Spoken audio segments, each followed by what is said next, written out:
ദൈവത്തിൻ്റെ അതിപരിശുദ്ധ നാമം വാഴ്ത്തപ്പെടുമാറാകട്ടെ. ഒരു പ്രാവശ്യം കൂടെ നിങ്ങളുടെ മുൻപിൽ ദൈവവചനവുമായി വരുവാൻ ദൈവം തന്നിരിക്കുന്ന വലിയ കൃപയെ ഓർത്ത് ഞാൻ ദൈവത്തെ സ്തുതിക്കുന്നു. ഇന്ന് നമ്മൾ ചിന്തിക്കുവാൻ പോകുന്ന ഒരു വിഷയം ഏലിയാവിൻ്റെ പ്രാർത്ഥന എന്നുള്ളതാണ്. നമുക്ക് പ്രാർത്ഥിച്ച് ഈ പ്രോഗ്രാം ആരംഭിക്കാം. സർവവല്ലഭനായ ദൈവമേ, ഞങ്ങളുടെ സ്വർഗീയ നല്ല പിതാവേ, കർത്താവേ, ഏലിയാവ് പ്രാർത്ഥിച്ചു, ദൈവം കേട്ടു. ദൈവമേ, മഴ പെയ്യാതിരുന്നപ്പോൾ മഴ പെയ്യിക്കുവാനും മഴ പെയ്യുമ്പോൾ പെയ്യാതിരിക്കുവാനും കൽപ്പിക്കുവാനുള്ള അധികാരം ഏലിയാവിന് ദൈവം കൊടുത്തു. കർത്താവേ, കർത്താവിൻ്റെ ശുശ്രൂഷകന്മാരെല്ലാവരും ദൈവത്തിൻ്റെ ഹിതപ്രകാരം കാര്യങ്ങൾ ചെയ്യുവാനും ദൈവമേ അതിൻ പ്രകാരം നടക്കുവാനുമുള്ളതായ ഒരു ദൈവമേ അധികാരവും ബലവും ദൈവമക്കൾക്ക് ദൈവം ദാനമായി കൊടുക്കുമാറാകണമേ എന്ന് പ്രാർത്ഥിക്കുന്നു. ഈ പ്രോഗ്രാമിൽ പങ്കെടുക്കുന്നവരും ദൈവമേ സഹകരിക്കുന്ന എല്ലാവർക്കായും ഞങ്ങൾ ദൈവത്തെ സ്തുതിക്കുന്നു. ഇത് കാണുകയും കേൾക്കുകയും ചെയ്യുന്നവർ ദൈവത്താൽ അനുഗ്രഹിക്കപ്പെടട്ടെ എന്ന് അടിയൻ പ്രാർത്ഥിക്കുന്നു. കർത്താവേ, ദൈവമേ, സ്തോത്രം ചെയ്യുന്നു.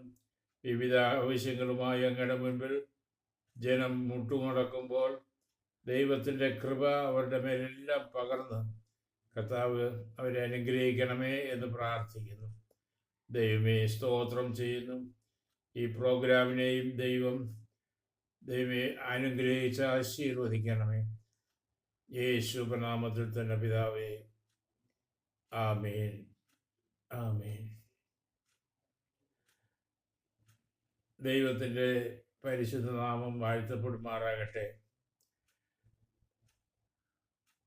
ദൈവത്തോട് പ്രാർത്ഥിക്കുമ്പോൾ ദൈവം ആ പ്രാർത്ഥന കേൾക്കുന്നു, അതിന് മറുപടി തരുന്നു. അതുമല്ലെങ്കിൽ ദൈവത്തിൻ്റെ ഹിതം നിറവേറപ്പെടുന്നു എന്നുള്ളതാണ് നമ്മുടെ വിശ്വാസം. നമ്മൾ ദൈവത്തിൽ ആശ്രയിക്കുകയും വിശ്വസിക്കുകയും ചെയ്യുമ്പോൾ സകലതും നന്മയ്ക്കായി കൂടി വ്യാപരിക്കുന്നു എന്ന് തിരുവചനം പഠിപ്പിക്കുന്നു. യേശുവും പ്രാർത്ഥിക്കുവാൻ പല സ്ഥലങ്ങളിലും ചെന്നു എന്ന് വേദപുസ്തകം പഠിപ്പിക്കുന്നു. മല മുകളിൽ കയറിയിരുന്ന് യേശു പ്രാർത്ഥിച്ചു, തോട്ടത്തിൽ നിന്ന് പ്രാർത്ഥിച്ചു, നിർജ്ജന പ്രദേശത്ത് ചെന്ന് ദൈവം യേശു പ്രാർത്ഥിക്കുവാനായിട്ടിടയായിത്തീർന്നു. ഇങ്ങനെ പ്രാർത്ഥന ആവശ്യമാണെന്ന് ബൈബിൾ പഠിപ്പിക്കുന്നു. യാചിപ്പിനെന്നാൽ നിങ്ങൾക്ക് ലഭിക്കും, അന്വേഷിപ്പിനെന്നാൽ നിങ്ങൾക്ക് കണ്ടെത്തും, മുട്ടുവിനെന്നാൽ നിങ്ങൾക്ക് തുറക്കും. അങ്ങനെ ആണെങ്കിൽ കർത്താവിൻ്റെ വചനപ്രകാരം നാം പ്രാർത്ഥിക്കുകയും യാചിക്കുകയും ചെയ്യുമ്പോൾ ദൈവത്തിൻ്റെ പരിശുദ്ധാത്മാവിൻ്റെ ശക്തി നമ്മുടെ മേൽ പകരപ്പെടുന്നു.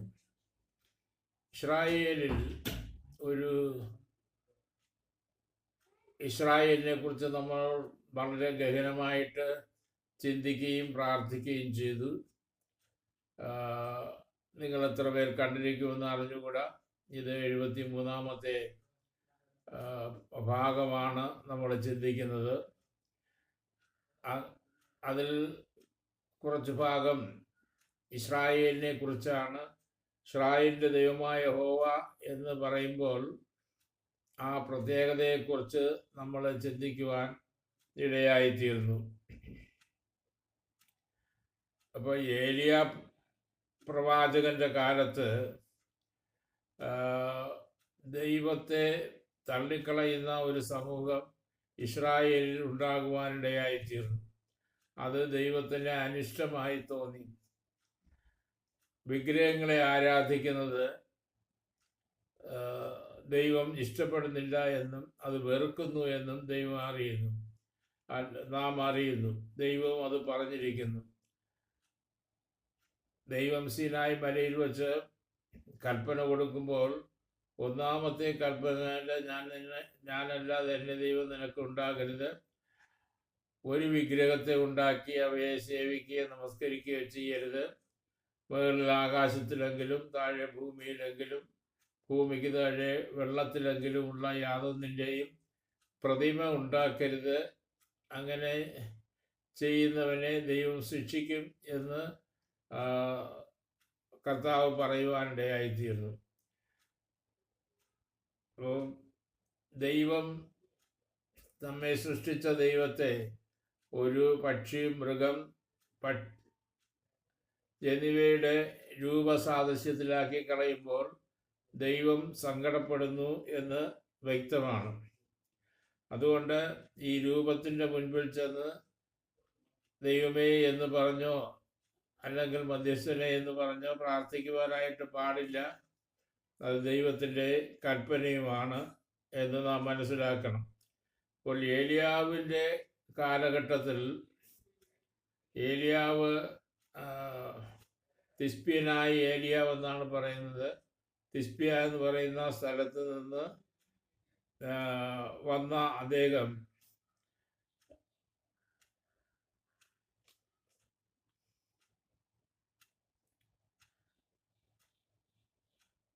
ഗിലെയാദിൽ എന്ന് പറയുന്ന പ്രദേശത്താണ് അദ്ദേഹത്തിൻ്റെ ശരിക്കുമുള്ള സ്ഥലം എന്ന് തോന്നുന്നു.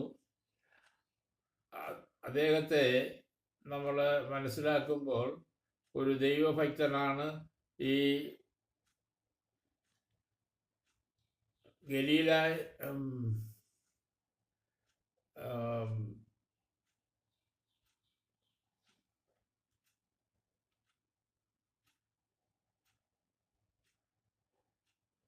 ഗിലെയാദ് എന്ന് പറയുന്ന പ്രദേശം വൈദ്യന്മാരുള്ള സ്ഥലമാണ്. സുഗന്ധവർഗ്ഗങ്ങൾ ഉണ്ടാക്കുന്ന സ്ഥലമാണ്. വൈദ്യന്മാർ നല്ല രീതിയിൽ വൈദ്യ ചികിത്സ ചെയ്യുന്ന ഒരു പ്രദേശത്തുള്ള മനുഷ്യനാ കൂടെയായിരുന്നു ഏലിയാവ്. ഏലിയാവ് എന്ന വാക്കിന് യഹോവ ദൈവമാകുന്നു, യഹോവ ദൈവമാകുന്നു എന്നാണ് അതിൻ്റെ അർത്ഥം. അപ്പോൾ ഏലിയാവിന് അങ്ങനെ ഒരു പേര് ലഭിക്കുവാനിടയായിത്തീർന്നു. യഹോവ ദൈവമാകുന്നു എന്ന് പറഞ്ഞാൽ മറ്റൊരുത്തനും ദൈവമല്ല, യഹോവ മാത്രമാണ് ദൈവം എന്നുള്ളത് അദ്ദേഹം ബലമായി വിശ്വസിച്ചിരുന്നു. അങ്ങനെ ഈ ഏലിയാവിനെ കുറിച്ച് നാം പഠിക്കുന്നു. ഏലിയാവ് എന്ന് പറയുമ്പോൾ വേദപുസ്തകത്തിൽ പ്രവാചകനായിട്ടാണ്, ഒരു നായകനായിട്ടാണ് ചിത്രീകരിച്ചിരിക്കുന്നത്. അപ്പോൾ ആ കാലഘട്ടത്തിൽ അടുത്ത രാജ്യത്തിലെ ഒരു രാജ്ഞി ഉണ്ടായിരുന്നു. അവളുടെ പേര് ഇസബേൽ എന്നായിരുന്നു. ഇസബേൽ ഒരു ദുഷ്ടയായ സ്ത്രീ ആയിരുന്നു. അപ്പോൾ അവൾ ബാൽ എന്ന് പറയുന്ന ഒരു വിഗ്രഹത്തെ ഉണ്ടാക്കി ഇസ്രായേലിനെ കൊണ്ട് സേവിപ്പിച്ചു. ഇസബേല് ഒരു സൗന്ദര്യമുള്ള സ്ത്രീയാണ് എന്നാണ് മനസ്സിലാക്കാൻ കഴിയുന്നത്. ആ സൗന്ദര്യത്തിൽ മയങ്ങിയാണ് ആഹാബ് എന്ന് പറയുന്ന ഇസ്രായേലിൻ്റെ രാജാവ് അവളെ വിവാഹം കഴിക്കുവാൻ ഇടയായിത്തീരുന്നത്. അപ്പോൾ സൗന്ദര്യത്തിൽ മയങ്ങിപ്പോയി ആഹാബ്. പിന്നത്തേതിൽ ആഹാബിന് ഇസബേൽ പറയുന്നതെല്ലാം അങ്ങനെ കേൾക്കേണ്ടതായിട്ട് വന്നു. ഭർത്താക്കന്മാർ പറയുന്നത് ആണ് ഭാര്യമാർ അനുസരിക്കേണ്ടതെന്നുള്ള ഒരു സാധാരണ നിയമം ക്രിസ്തീയ വിഭാഗങ്ങളിലുണ്ട്. അവിടെ വേദപുസ്തകത്തിൽ പറയുന്നത് ഭാര്യ ഭർത്താവിനെ അനുസരിച്ച് കീഴടങ്ങിയിരിക്കണം എന്നുള്ളതാണ്. അതുപോലെ ഭർത്താവ് ഭാര്യയെ പോറ്റി പുലർത്തണം, അത് മറ്റൊരു വിഷയമാണ് എന്നാണ് ബൈബിളിലെ ഭാഷ്യം. അപ്പോൾ ഏത് തുല്യത പറഞ്ഞാലും സ്ത്രീ പുരുഷനോടോ പുരുഷൻ സ്ത്രീയോടോ ഒപ്പം ആകുന്നില്ല. രണ്ടുപേർക്കും വ്യത്യസ്തമായ ശരീരപ്രകൃതിയും മാനസിക അവസ്ഥകളും ഒക്കെ ഉണ്ട്. അതുകൊണ്ട് അവർ രണ്ടും രണ്ട് വ്യത്യസ്തമായ നിലയിൽ തന്നെയാണ് ദൈവം സൃഷ്ടിച്ചിരിക്കുന്നത് എന്നുള്ളത് നമുക്ക് എല്ലാവർക്കും അറിയാം എന്നുള്ള കാര്യമാണ്. ഈ ഇസമേല് ബാലെന്ന് പറയുന്ന വിഗ്രഹത്തെ ആരാധിപ്പിക്കാനായിട്ട് ഇസ്രായേലിനെ പ്രേരിപ്പിച്ചത് നിമിത്തം ദൈവത്തിൻ്റെ കോപം അവരുടെ മേലുണ്ടായി. അപ്പോൾ ദൈവം പറഞ്ഞു, ഇനി ഞാൻ പറഞ്ഞല്ലാതെ മഞ്ഞും മഴയും ഉണ്ടാകുകയില്ല എന്ന് ഏലിയാവ് ചെന്ന് ആഹാബിനോട് പറയുവാനായിട്ട് പറഞ്ഞു. ഒരു ദിവസം ഏലിയാവ് അത് പറയുന്ന ഭാഗമാണ് 1 രാജാക്കന്മാരുടെ പുസ്തകം 17-ാം അധ്യായത്തിൽ നമുക്ക് കാണുവാനായിട്ട് കഴിയുന്നത്. അപ്പോൾ ഏലിയാവ് ചെന്ന് ആഹാബിനോട് പറഞ്ഞു, ഞാൻ ഇനി പറഞ്ഞല്ലാതെ മഞ്ഞും മഴയും ദേശത്തുണ്ടാകുകയില്ല. അപ്പോൾ ഇസമേൽ പഠിപ്പിച്ചിരുന്നത് മഞ്ഞും മഴയും വെയിലും ഒക്കെ തരുന്നത് ബാൽ എന്ന വിഗ്രഹമാണ് എന്നാണ്. അത് തച്ചുടയ്ക്കുന്നതിന് വേണ്ടി തന്നെ ആയിരിക്കാം കർത്താവ് ഇങ്ങനെ ഒരു അരുളപ്പാട് പറയുവാനിടയായിത്തീരുന്നത്. അപ്പോൾ ഏലിയാവ് ഒരിക്കൽ പ്രാർത്ഥിക്കുക തന്നെ ഒരിക്കലാണ് പറഞ്ഞത്, ഞാൻ കൽപ്പിച്ചിട്ടല്ലാതെ ഇനി മഞ്ഞും മഴയും ഉണ്ടാകുകയില്ല എന്ന് പറഞ്ഞപ്പോൾ തന്നെ മഞ്ഞും മഴയും നിന്നുപോയി. എന്നാൽ ഏലിയാവിനെ പോറ്റുവാനായിട്ട് ദൈവം അവിടെ ഒരു കാക്കയെ ആക്കി തീർത്തു എന്നും വേദപുസ്തകം പഠിപ്പിക്കുന്നു. കെരീത്ത് നദി എന്ന പോഷക നദിയുടെ, അതായത് യോർദാൻ നദിയുടെ പോഷക നദിയായ കെരീത്ത് തോട്ടിൽ ഒരു പ്രത്യേക സ്ഥലത്ത് നീ ചെന്നിരിക്കണം. അവിടെ ഞാൻ നിനക്ക് അപ്പവും വെള്ളവും ഒക്കെ തന്ന് നിൻ്റെ ആവശ്യമുള്ള ഭക്ഷണം തന്നുകൊള്ളാം. നീ പോയി അവിടെ സുരക്ഷിതരായിരുന്നു കൊള്ളാൻ പറഞ്ഞു.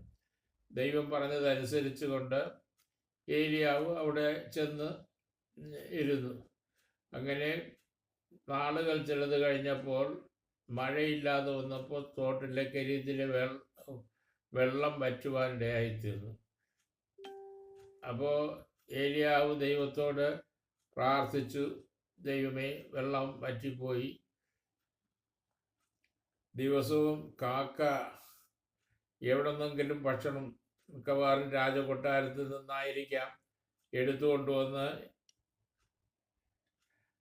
ഏലിയാവിന് കൊടുക്കുമായിരുന്നു. ഈ മലയാള ഭാഷയിൽ കാക്ക എന്ന് പറയുന്ന പക്ഷിക്ക് ശരിയായി മറ്റു ഭാഷാന്തരങ്ങളിൽ കാരവൻ എന്നാണ് പറയുന്നത്. ഈ പക്ഷിക്ക് കാക്കയെ പോലെ ഇരിക്കുമെങ്കിലും 5 കിലോ വെയിറ്റുള്ള സാധനം വരെ കൊത്തിയെടുത്തു കൊണ്ടുവരുവാനുള്ള പ്രാപ്തിയുള്ള ഒരു പക്ഷിയാണ് ഈ കാരവൻ. ആ പക്ഷിയാണ് ഏലിയാവിനെ പോഷിപ്പിക്കുവാനിടയായിത്തീർന്നത്. അവ തക്ക സമയത്ത് വൈകുന്നേരത്തും രാവിലെയും ഏലിയാവിന് ഭക്ഷണം കൊണ്ടു കൊടുക്കും. ഏലിയാവ് തിന്ന് തൃപ്തനായി തോട്ടിലെ വെള്ളവും കുടിച്ച് അങ്ങനെ ജീവിച്ചു. തോട്ടിലെ വെള്ളം വറ്റിയപ്പോൾ ഏലിയാവ് ദൈവത്തോട് പറഞ്ഞു, വെള്ളമില്ല, വെള്ളം വറ്റിപ്പോയിരിക്കുന്നു, മഴ പെയ്യുന്നില്ല എന്ന് പറഞ്ഞു. അപ്പോൾ ദൈവം പറഞ്ഞു, ഞാൻ നിനക്കായി ഭക്ഷണം വേറൊരു സ്ഥലത്ത് ഒരുക്കിയിട്ടുണ്ട്. സാരഫാത്ത് എന്ന് പറയുന്ന സ്ഥലത്തേക്ക് പോവുക, അവിടെ ഒരു സ്ത്രീയെ ഞാൻ ആക്കി ഒരുക്കിയിട്ടുണ്ട് എന്ന് പറഞ്ഞു. അപ്പോൾ ഏലിയാവ് വളരെ സന്തോഷിച്ചു. ഇനി ഈ ഗുഹയിൽ പാർക്കണ്ടല്ലോ,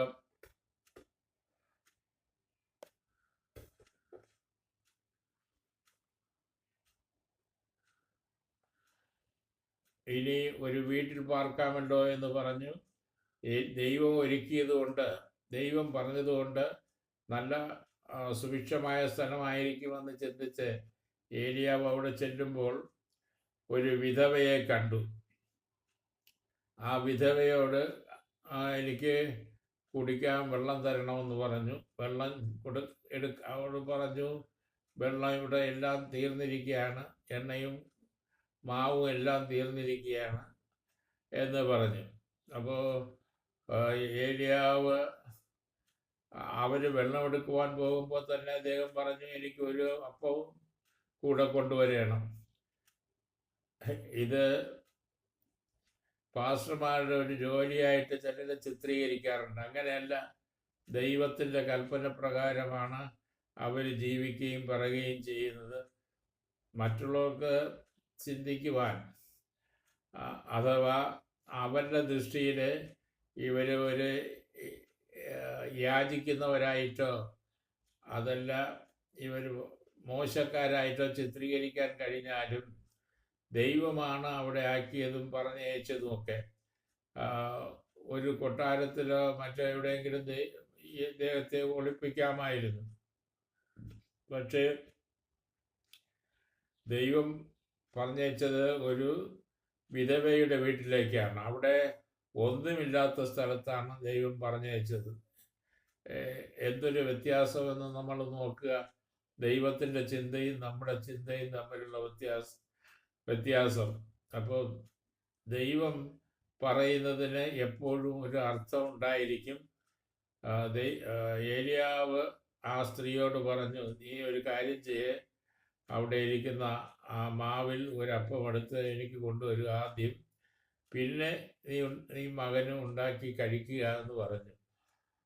എന്നിട്ട് പറഞ്ഞു, ഈ ദേശത്ത് മഴ പെയ്യുന്നത് വരെ നിന്റെ കലത്തിലെ എണ്ണ കുറഞ്ഞു പോവുകയോ ഭരണിയിലെ എണ്ണ കുറയുകയോ മാവ് കുറഞ്ഞു പോവുകയോ ചെയ്യുകയില്ല, നീ സമൃദ്ധമായിരിക്കും.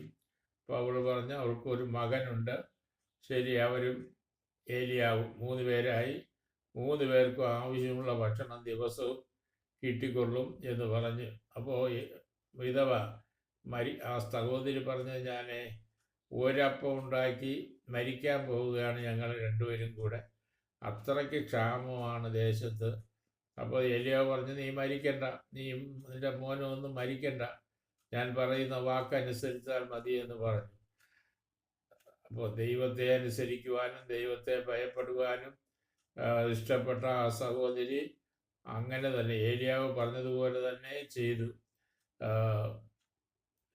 അപ്പം ഉണ്ടാക്കി ഏലിയാവിന് കൊടുത്തു. പിന്നെ മഴ പെയ്യുന്നത് വരെ, ദേശത്ത് മഴ പെയ്യുന്നത് വരെ ആ എണ്ണ കുറഞ്ഞു പോവുകയോ മാവ് തീർന്നു പോവുകയോ ചെയ്യാത്ത വിധത്തിൽ ദൈവം അവരെ പോറ്റുവാനും പുലർത്തുവാനും ഇടയായിത്തീർന്നു.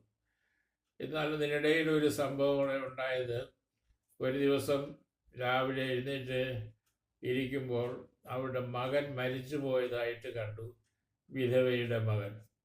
അപ്പോൾ ആ സഹോദരി ചെന്ന് ആ ഏലിയാവിനോട് പറയുന്നത്, എൻ്റെ മകനെ കൊല്ലുന്നതിന് വേണ്ടിയാണോ നീ എൻ്റെ വീട്ടിൽ കയറി വന്നത് എന്നാണ്. ഇതുപോലെ തന്നെ നമ്മളും പലപ്പോഴും ദൈവദാസന്മാരെ ആക്ഷേപിക്കുന്ന സംഭവങ്ങൾ ഉണ്ടാകാറുണ്ട്. ദൈവം പറയുന്നത് അനുസരിക്കാറില്ല. ദൈവം എത്ര അത്ഭുതങ്ങളും അടയാളങ്ങളും വീര്യ പ്രവൃത്തികളും ചെയ്താലും അതിൽ തൃപ്തരാകാതെ അതിനെ നികൃഷ്ടമായി എണ്ണുന്ന ഒരു സ്വഭാവം മനുഷ്യകുലത്തിൽപ്പെട്ട നമുക്ക് ഉണ്ടാകാറുണ്ട്. എന്നാൽ അങ്ങനെ ചെയ്യരുത് എന്നുള്ളതിൻ്റെ ഒരു ഗുണപാഠവും കൂടെയാണ് ഈ സംഭവം. അപ്പോൾ ഈ സഹോദരിയുടെ, ഈ വിധവയുടെ മകൻ മരിച്ചുപോയി. ഏലിയാവിൻ്റെ അടുക്കൽ അവർ ചെന്ന് വിഷയം പറഞ്ഞു. ഏലിയാവ് ദൈവത്തോട് പ്രാർത്ഥിച്ചു, ദൈവമേ, എന്നെ ഈ നിലയിൽ മോശക്കാരനാക്കുന്നതിന് വേണ്ടിയാണോ ഈ വിധവയുടെ മകനെ മരിപ്പിച്ചിരിക്കുന്നതെന്ന് ദൈവത്തോട് ചോദിച്ചു. എന്നാൽ ഏലിയാവ് വിശ്വാസത്തോടെ ആ പയ്യന് വേണ്ടി പ്രാർത്ഥിച്ചു. അവൻ്റെ മേൽ ഏലിയാവ് കമഴ്ന്ന് കിടന്ന് ആ പയ്യൻ്റെ വായോട് ഏലിയാവിൻ്റെ വായും കാലോട് ഏലിയാവിൻ്റെ കാലും ഒക്കെ വച്ച് പ്രാർത്ഥിക്കുവാനിടയായിത്തീർന്നു. അത് കഴിഞ്ഞപ്പോൾ, പ്രാർത്ഥന കഴിഞ്ഞപ്പോൾ, ഈ വിധവയുടെ മകൻ ജീവിക്കുവാനിടയായിത്തീർന്നു. അപ്പോൾ ദൈവം അവിടെ ഒരു വലിയ അത്ഭുതം ചെയ്തിരിക്കുകയാണ്. ഈ സഹോദരൻ്റെ വിശ്വാസം വർദ്ധിച്ചു. അവരുടെ മകൻ ഇപ്പോൾ ജീവിച്ചെഴുന്നേറ്റ് വന്നിരിക്കുന്നപ്പോൾ ഏലിയാവിനോട് ആ സഹോദരി പറയുന്നത്, നീ വാസ്തവമായി ഒരു ദൈവഭക്തനെന്ന് ഞാൻ ഇപ്പോൾ അറിയുന്നു. നീ ഒരു ദൈവഭക്തിയുള്ള മനുഷ്യനാണെന്ന് ഞാൻ ഇപ്പോൾ അറിയുന്നു എന്ന് അവളെ ഏലിയാവിനോട് പറയുവാൻ ഇടയായിത്തീർന്നു. അപ്പോൾ അനർത്ഥങ്ങളും പ്രയാസങ്ങളും കഷ്ടതകളും രോഗങ്ങളും നെടുവീർപ്പുകളും ഒക്കെ ചിലപ്പോൾ വരുന്നത് ചില സന്ദർഭങ്ങളിൽ ദൈവനാമം വാഴ്ത്തപ്പെടുന്നതിന് വേണ്ടിയാണ്, നമ്മളെ ദൈവം ഉയർത്തുന്നതിന് വേണ്ടിയാണ് ഈ പരീക്ഷകൾ കടന്നു വരുന്നത്. പരീക്ഷ സഹിക്കുന്ന മനുഷ്യൻ ഭാഗ്യവാൻ, അവൻ കൊള്ളാകുന്നവനായി തെളിഞ്ഞ ശേഷം കർത്താവ് കൊടുക്കുന്ന ജീവകിരീടം അവന് ലഭിക്കുമെന്നാണ് തിരുവചനം പഠിപ്പിക്കുന്നത്. അതുകൊണ്ട് കഷ്ടത ദൈവദാസന്മാരുടെയോ ദൈവമക്കളുടെയോ ഭവനങ്ങളിലും ജീവിതത്തിലും കടന്നു വരുമ്പോൾ നമുക്ക് ചിന്തിക്കുവാൻ കഴിയുന്ന ഒരു അനുഭവമാണ് ഇത് ദൈവത്താൽ സംഭവിച്ചു എന്നും ദൈവം അതിന് പരിഹാരിയായിരിക്കും എന്നും നമ്മൾ ചിന്തിക്കേണ്ട ആവശ്യമാണ്. ഇങ്ങനെ ഇരിക്കെ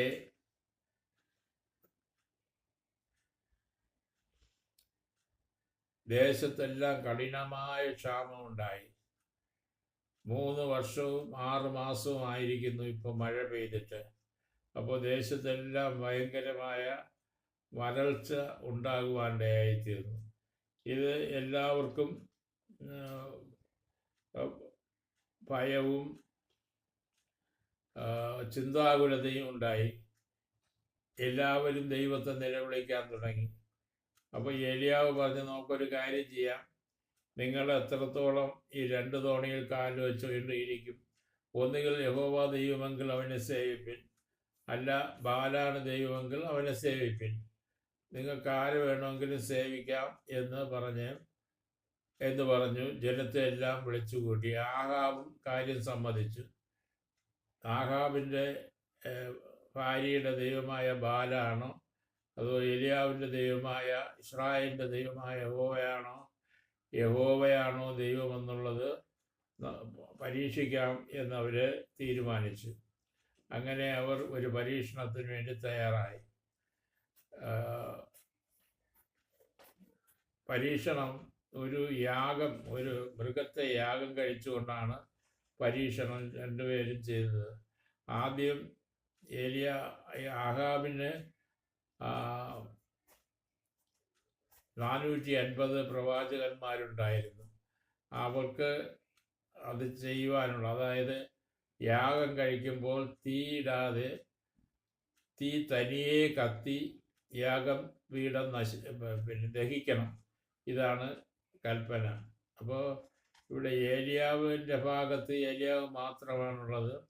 അപ്പോൾ ഏലിയാവ് പറഞ്ഞു, നിങ്ങൾ ഇത്രയും പേരുണ്ടല്ലോ, ഞാൻ ഒറ്റയ്ക്കാണ്, അതുകൊണ്ട് യാഗം ഒരുക്കുവാൻ സമയമെടുക്കും എന്ന് പറഞ്ഞ് രണ്ടുപേരും സമ്മതിച്ചു. ബാലിൻ്റെ ആളുകൾ യാഗത്തിനുള്ള ഒരുക്കങ്ങൾ ഒരുക്കി അവരെ പ്രാർത്ഥിക്കാൻ തുടങ്ങി. രാവിലെ മുതൽ ഉച്ചവരെയും അവർ നിലവിളിച്ചിട്ടും ഒരു ശബ്ദമോ ഒരു അനക്കമോ ഒരു തീയോ ഒന്നും ഉണ്ടായില്ല. എന്നാൽ ജനം എല്ലാം കൂടി നിൽക്കുകയാണ്. ജനമെല്ലാം തടിച്ചുകൂടി നിൽക്കുകയാണ്. അങ്ങനെ നിൽക്കുമ്പോൾ ഏലിയാവിൻ്റെ ഊഴം വന്നു.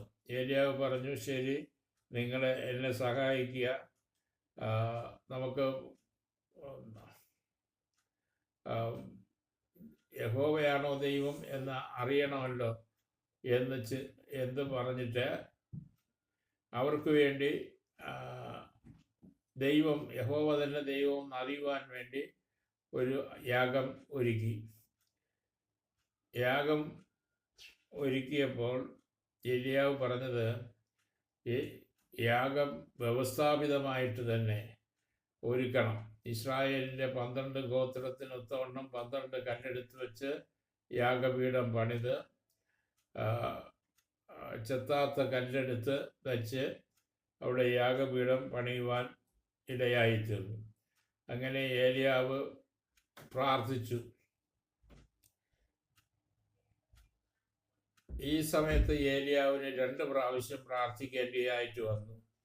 ആദ്യം പ്രാർത്ഥിച്ചു കഴിഞ്ഞപ്പോൾ ഒന്നും സംഭവിച്ചില്ല. ഈ യാഗപീഠത്തിൻ്റെ മേലെല്ലാം വെള്ളം കോരി ഒഴിച്ചു. യാഗപീഠത്തിന് ചുറ്റും വെള്ളം തളം കെട്ടി നിന്നു. ഇതെല്ലാം ജനങ്ങൾ കണ്ടുകൊണ്ട് നിൽക്കുകയാണ്. അപ്പോൾ ഇനി തീ കത്തേണ്ട സമയമാണ്. ഏലിയാവ് പിന്നെ 2ാമത് പ്രാർത്ഥിച്ച്, ദൈവമേ, നീയാണ് ദൈവമെന്നും നിന്റെ കൽപ്പന പ്രകാരമാണ് ഞാൻ ഇതൊക്കെ ചെയ്യുന്നതെന്നും ഈ ഇസ്രായേൽ മക്കൾ വാസ്തവമായി അറിയേണ്ടതിന് തീ കത്തിക്കണമേ എന്ന് പ്രാർത്ഥിച്ചു. 2ാമത് പ്രാർത്ഥിച്ച ഉടനെ തന്നെ ആകാശത്ത് നിന്ന് തീ ഇറങ്ങി ഈ യാഗപീഠത്തെയും യാഗപീഠത്തിന് ചുറ്റുമുള്ള വെള്ളത്തെയും ദഹിപ്പിച്ച് കളഞ്ഞു എന്ന് വേദപുസ്തകം പഠിപ്പിക്കുന്നു. നോക്കുക, അവിടെ ഈ 2 പ്രാവശ്യം പ്രാർത്ഥിച്ചപ്പോൾ ആ പ്രാർത്ഥന ദൈവം കേട്ടു. അവിടെ അത്ഭുതം നടന്നു. യഹോവ തന്നെ ദൈവം എന്ന് എല്ലാവരും ഒറ്റ സ്വരത്തിൽ വിളിച്ച് പറയുവാനിടയായിത്തീർന്നു. പ്രിയ ദൈവമക്കളെ, പ്രാർത്ഥന കേൾക്കുന്ന ദൈവം നമുക്ക് വേണ്ടി സ്വർഗത്തിലുള്ളത് കൊണ്ട് ഞാൻ ദൈവത്തെ സ്തുതിക്കുന്നു. നാം നിശ്ചയമായും ക്രിസ്തുവിൽ വിശ്വസിക്കുമെങ്കിൽ അസാധ്യം എന്ന് നമുക്ക് തോന്നുന്നതും ചിന്തിക്കുന്നതുമായ കാര്യങ്ങൾ സാധ്യമായി തീരും എന്ന് സംശയമില്ല. അതുകൊണ്ട് നമുക്ക് ദൈവത്തിൽ ആശ്രയിച്ച് വിശ്വസിച്ച് ദൈവത്തിൽ പ്രത്യാശ വച്ച് ജീവിക്കാം. തുടർന്നും ദൈവത്തിൻ്റെ കൃപ നമ്മുടെ മേൽ പകരപ്പെടുമാറാകട്ടെ. ഏതെങ്കിലും ആവശ്യത്തിലായിരിക്കുന്നവർ ഈ പ്രാർത്ഥനയിൽ പങ്കെടുക്കുന്നുണ്ടെങ്കിൽ, കേൾക്കുന്നുണ്ടെങ്കിൽ, ഈ ശബ്ദം കേൾക്കുമ്പോൾ എപ്പോൾ കേട്ടാലും ശരി, നിങ്ങൾ വിശ്വസിക്കുക, ദൈവം അത്ഭുതം ചെയ്യും എന്ന് വിശ്വസിച്ചുകൊണ്ട് കർത്താവിൻ്റെ സന്നിധിയിലായിരുന്നാൽ നിങ്ങൾക്കും അത്ഭുതങ്ങളെ കാണുവാൻ കഴിയും, കേൾക്കുവാനും അനുഭവിക്കുവാനും കഴിയും. അതുപോലെ തന്നെ ഈ ചാനൽ സബ്സ്ക്രൈബ് ചെയ്യുവാൻ നിങ്ങൾക്ക് താല്പര്യമുണ്ടെങ്കിൽ അത് ചെയ്യുക. അതുപോലെ ഇതിന് മറ്റുള്ളവർക്ക് പകർന്നു കൊടുക്കുവാൻ താല്പര്യമുണ്ടെങ്കിൽ നിങ്ങൾ ഡിസ്ട്രിബ്യൂട്ട് ചെയ്യുക. അത് നിങ്ങൾ ചെയ്യുന്ന ഒരു ദൈവിക ശുശ്രൂഷയായിരിക്കും എന്ന് ഞാൻ നിങ്ങളോട് ആലോചന പറയുന്നു. ദൈവം നമ്മെ അനുഗ്രഹിക്കുമാറാകട്ടെ. ആമേൻ.